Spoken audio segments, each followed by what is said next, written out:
تھسلنیکیوں کے نام پولس رسول کا پہلا خط۔ غالباً یہ پہلا ترین خط ہے جو ہمیں پولس رسول کی طرف سے موصول ہوا اور اس کی پچھلی کہانی اعمال کی کتاب میں ملتی ہے۔ یہ وہ جگہ ہے جہاں پولس اور اس کا ساتھی سیلاس قدیم یونانی شہر تھسلنیکے میں گئے تھے اور لوگوں کو صرف ایک مہینہ یسوع کی خوشخبری سنانے کے بعد بہت بڑی تعداد میں یہودی اور یونانی لوگ یسوع پر ایمان لے آئے تھے اور انہوں نے وہاں پہلی مسیحی جماعت قائم کی۔ لیکن پریشانی بڑھ رہی تھی۔ پولس کی طرف سے جی اٹھے یسوع کے دنیا کا حقیقی خداوند ہونے کی منادی نے شک پیدا کر دیا تھا۔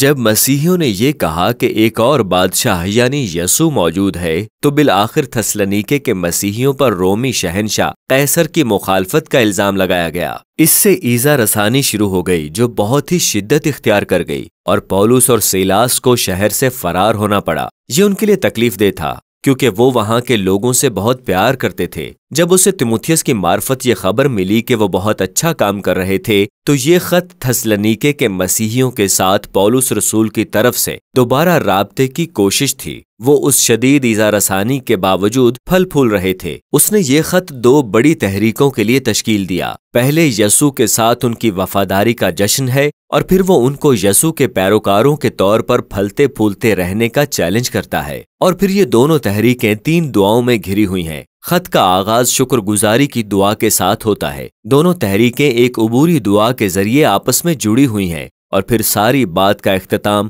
آخری دعا کے ساتھ ہوتا ہے۔ یہ ایک خوبصورت نمونہ ہے۔ پولس رسول خط کا آغاز شکر گزاری کرنے اور تھسلنیکیوں کے ایمان، ایک دوسرے کے لیے ان کی محبت اور ایذا رسانی کے باوجود یسوع میں ان کی امید کے جشن کے ساتھ کرتا ہے۔ وہ ان کی تبدیلی کی کہانی دوبارہ بیان کرتا ہے۔ وہ کیسے بت پرستانہ اصنام پرستی کا شکار تھے اور ایک ایسی ثقافت میں رہتے تھے جہاں تمام زندگی ایسے اصولوں اور طریقوں سے بھری ہوئی تھی جن میں یونانی اور رومی دیوتاؤں کی تعظیم کی جاتی تھی۔ پولس رسول بیان کرتا ہے کہ کس طرح انہوں نے واحد زندہ خدا کی بندگی کے لیے ان بتوں کو چھوڑا اور اب آسمان سے خدا کے بیٹے کے آنے کے منتظر تھے۔ تھسلنیکے جیسے شہر میں اپنی وفاداری کو اسرائیل کے خالق خدا اور یسوع بادشاہ کی طرف لانے کی ایک قیمت تھی، یعنی اپنے پڑوسیوں سے علیحدگی اور اپنے خاندان سے دشمنی۔ لیکن تھسلنیکیوں کے لیے اس یسوع کی غالب آنے والی محبت جس نے ان کی خاطر جان دی تھی اور اس کی دوسری آمد کی امید اس لائق تھی کہ ایذا رسانی برداشت کی جا سکے۔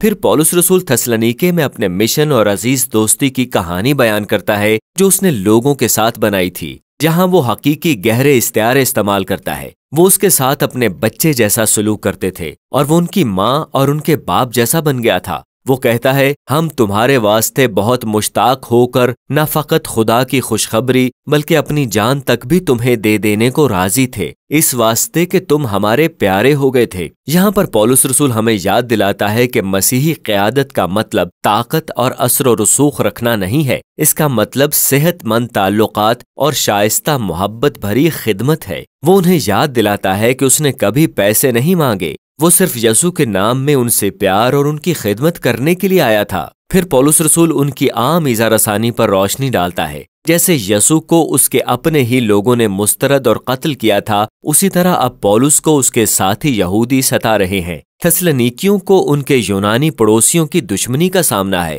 اور پولس رسول کو یہ جان کر سکون ملتا ہے کہ ایک ساتھ ان کا دکھ سہنا ان کے لیے یسوع کی اپنی زندگی اور موت کی کہانی میں شامل ہونے کا ایک طریقہ ہے۔ پھر پولس اپنی پریشانی بیان کرتا ہے جس کا تجربہ اس نے تب کیا تھا جب اس نے ان مصائب کا سنا جو تھسلنیکیوں نے اس کے اور سیلاس کے فرار ہونے کے بعد اٹھائے تھے۔ چنانچہ اس نے تیموتھیوس کو بھیجا تاکہ ان کی مدد کرے اور دیکھے کہ ان کا کیا حال ہے، اور تیموتھیوس کو جان کر خوشی ہوئی کہ وہ مضبوط ہو رہے تھے، وہ یسوع کے وفادار تھے، وہ خدا اور پڑوسیوں کی محبت سے معمور تھے اور وہ پولس سے ملنے کے اتنے ہی مشتاق تھے جتنا وہ ان سے ملنے کا مشتاق تھا۔ پھر پولس برداشت کی دعا کے ساتھ اختتام کرتا ہے، اور اچھی بات یہ ہے کہ یہاں وہ ان موضوعات کو متعارف کراتا ہے جو وہ خط کے دوسرے نصف حصے میں بیان کرے گا۔ وہ دعا کرتا ہے کہ خدا ان کی محبت کی صلاحیت کو بڑھائے، اور جب وہ یسوع بادشاہ کی آمد ثانی پر امید لگائیں گے تو وہ پاکیزگی کے لیے ان کے عزم کو مضبوط کرے۔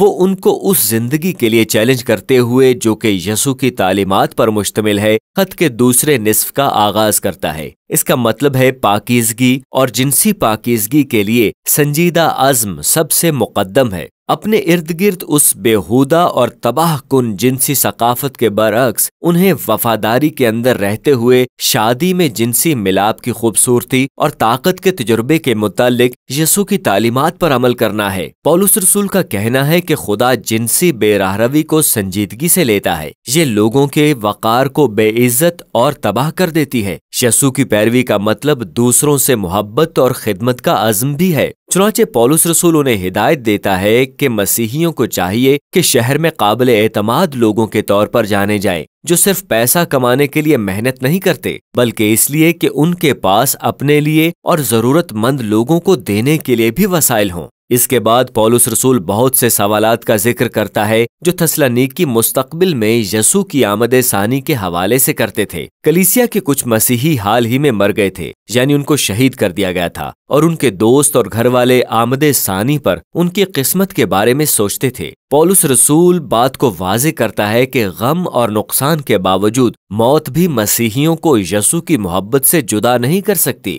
جب وہ بحیثیت بادشاہ واپس آئے گا تو زندوں اور مردوں سب کو اپنے پاس بلائے گا۔ اور یہاں پولس ایک حقیقی خوبصورت تصویر استعمال کرتا ہے۔ یہاں وہ ایسی زبان استعمال کرتا ہے جو عام طور پر بیان کرتی ہے کہ رومی قیصر کے ماتحت شہر کس طرح اس کی آمد پر استقبال اور ملاقات کے لیے ایک وفد بھیجتا تھا۔ پھر پولس رسول اس تصویر کا اطلاق یسوع بادشاہ کی آمد پر کرتا ہے۔ اس کے لوگوں کا وفد بھی اس کا استقبال کرے گا، جو ہوا میں اڑ کر اس سے ملیں گے اور اس کے ساتھ واپس دنیا میں آئیں گے، جہاں وہ اپنی امن و سلامتی کی بادشاہت قائم کرے گا۔ پھر پولس چاہتا ہے کہ تھسلنیکی دیکھیں کہ اس امید کو یسوع کے ساتھ وفاداری کی ترغیب کیسے دینی چاہیے۔ وہ اس مشہور رومی پروپیگنڈے کا مذاق اڑاتا ہے کہ قیصر ہی امن و سلامتی لاتا ہے۔ بے شک رومی امن تشدد، دشمنوں کو غلام بنانے اور فوجی قبضے کے ذریعے آیا تھا، اور پولس رسول خبردار کرتا ہے کہ ایک دن یسوع بادشاہ بن کر واپس آئے گا اور اس قسم کی بے انصافی کا مقابلہ کرے گا۔ یسوع بادشاہ کے پیروکاروں کو حال میں اس طرح رہنا چاہیے گویا مستقبل کا وہ دن آ پہنچا ہو۔ ارد گرد انسانی برائیوں کی تاریکی کے باوجود انہیں خدا کے نور کی مانند ہوشیار اور بیدار رہنا چاہیے، جیسے خدا کی بادشاہی کی روشنی یہاں زمین پر ایسے طلوع ہوتی ہے جیسے آسمان پر۔ پولس رسول ان نصیحتوں کو ویسے ہی بند کرتا ہے جیسے شروع کی تھی، ایک پر امید دعا کے ساتھ کہ خدا ان کی زندگیوں کو اپنی پاکیزگی کے ساتھ بھر دے گا اور وہ انہیں یسوع بادشاہ کی واپسی تک مکمل طور پر وقف اور بے الزام رہنے کے لیے الگ کر لے گا۔ پہلا تھسلنیکیوں ہمیں یاد دلاتا ہے کہ بطور بادشاہ یسوع کی پیروی نے ابتدا ہی سے ایک تقابلی ثقافت یا زندگی کا پاک راستہ پیدا کر دیا تھا، اور بعض اوقات یہ ہمارے پڑوسیوں کے درمیان شکوک و شبہات اور تنازعات کو جنم دیتی ہے، لیکن اس دشمنی پر یسوع کے پیروکاروں کا جواب محبت اور مخالفوں سے مہربانی اور فیاضی کے ساتھ پیش آنے میں ہونا چاہیے، اور زندگی کے اس طریقے کو یسوع کی آنے والی بادشاہی کی امید سے تحریک ملتی ہے، جو پہلے سے اس کے مردوں میں سے جی اٹھنے میں شروع ہو چکی ہے۔ پس پاکیزگی، محبت اور مستقبل کی امید، پہلا تھسلنیکیوں انہی سب باتوں کے متعلق ہے۔